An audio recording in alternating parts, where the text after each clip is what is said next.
Et alors je suis très heureux d'accueillir un romancier qui a le talent de savoir vous attraper rien qu'avec les titres de ses livres. Le mystère Henri Pic. Tiens, qui c'est ce gars? Numéro 2. Mais alors qui est numéro 1? Ou mon préféré, le potentiel érotique de ma femme. Là, je ne me suis pas posé de questions, j'ai acheté direct. Et là où il est encore meilleur, c'est qu'une fois que vous ouvrez le livre, eh bien, il ne vous lâche plus. Bonjour David Fonkinos. Bonjour Thomas. Merci beaucoup d'être avec nous. Tout le monde aime Clara. Là encore, c'est un bon titre. On a envie de savoir qui est cette Clara et puis surtout pourquoi tout le monde l'aime. Est-ce que c'est le fruit d'une longue réflexion chez vous, le titre, ou est-ce que ça vient tout de suite? C'est très important, c'est comme le prénom d'un enfant. Ouais. Pour moi, c'est la porte d'entrée. C'est vrai que là, je trouvais que ce titre, vous avez raison, un peu intriguant. On se demande pourquoi tout le monde aime Clara. Mais j'ai pris du temps aussi à choisir ce prénom. Il fallait trouver la bonne sonorité. Donc j'ai essayé avec tous les prénoms possibles. Tout le monde aime Madeleine, tout le monde aime Josette. Et puis finalement, voilà, ça a été tout le monde aime Clara. Et alors pourquoi tout le monde aime Clara? Je ne sais pas si on peut le dire ce matin, parce qu'on l'apprend finalement assez tard dans le livre.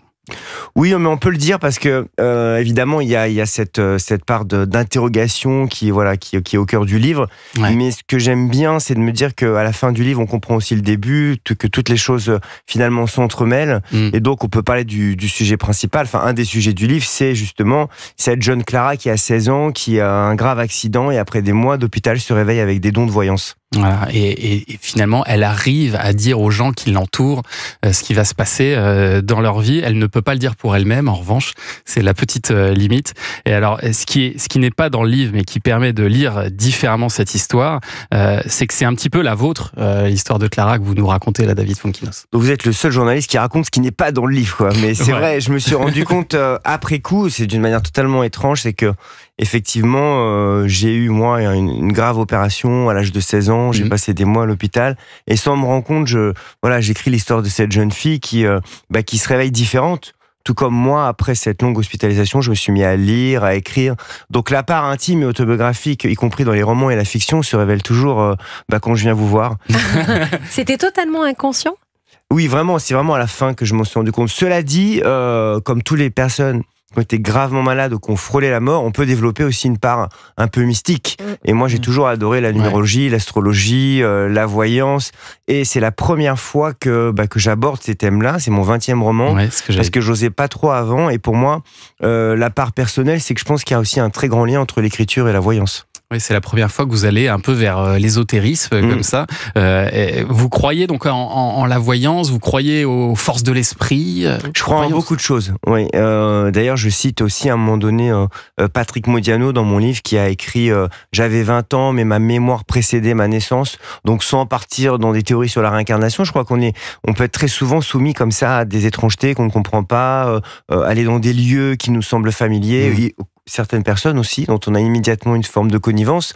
Mais là, sur la voyance, qui est pas non plus... le livre ne parle pas que de ça, mais sur ce personnage et sur la naissance de son don, pour la première fois, j'ai enquêté, j'ai rencontré plein de voyants, donc pas pour savoir si mon livre allait marcher, mais pour qu'il m'explique à quel moment ça rentrait dans une vie, comment ça se passait.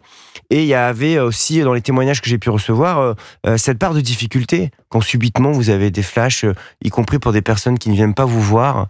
Vous êtes comme ça dans une extra-sensibilité. Parce que vous-même, quand vous avez eu cette expérience donc proche de la mort, est-ce que vous avez débloqué une forme de sensibilité différente au monde ?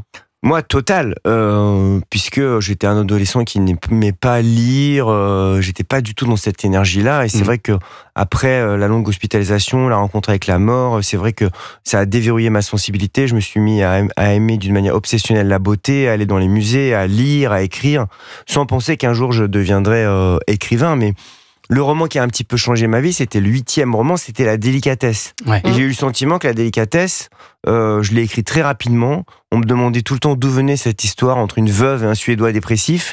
J'en avais aucune idée. Donc c'est vrai que je parle pas de qualité, hein. On peut ne pas aimer mes livres, je veux dire, mais en tout cas, l'imagination, c'est quelque chose qui s'est clairement révélé après cette longue hospitalisation. Et vous disiez, pour vous, il y a un vrai lien entre l'écriture et la voyance. Complètement, c'est exactement ça. C'est-à-dire que moi, quand j'ai écrit des films, des pièces de théâtre, j'ai le sentiment que toutes les situations, les personnages, les dialogues, tout me vient d'une manière assez facile. Donc, en fait, j'ai aucun mérite. Je retranscris les choses. Et d'ailleurs, parmi les voyants que j'ai pu voir, j'ai trouvé ça assez passionnant, ceux qui travaillent sur l'écriture automatique. C'est-à-dire qu'ils notent comme ça ce qu'ils reçoivent. Donc, moi, j'étais un peu partagé parce que j'avais aussi cette image, je sais pas si vous vous rappelez du film Ghost, où on avait Whoopi Goldberg qui était une fausse voyante et qui vraiment disait n'importe quoi. Et puis subitement, elle était, elle entendait Patrick Swayze, c'était vrai. Donc, je comprends qu'on puisse être sceptique, mais je crois d'une manière générale, sans être précis sur la numérologie, la voyance, l'astrologie, je crois clairement qu'on puisse avoir accès à une part de sensibilité plus éveillée. Y compris quand moi j'écris, j'ai le sentiment que c'est pas ma raison qui dicte mes livres. Et alors, au-delà de cet aspect don et voyance, Tout le monde aime Clara, c'est aussi un grand livre d'amour, parce qu'il y a beaucoup d'histoires d'amour souvent impossibles. Oui, d'ailleurs, je vous remercie parce que grâce à vous, Pierre Garnier, là, que je viens de croiser, va écrire une chanson, Tout le monde aime Clara. Il nous l'a dit, j'ai réfléchi à trouver le titre pas mal. Il y aura peut-être une chanson et puis des droits aussi pour vous, évidemment. Non. Si Pierre Garnier fait une chanson, je lui laisse mentir.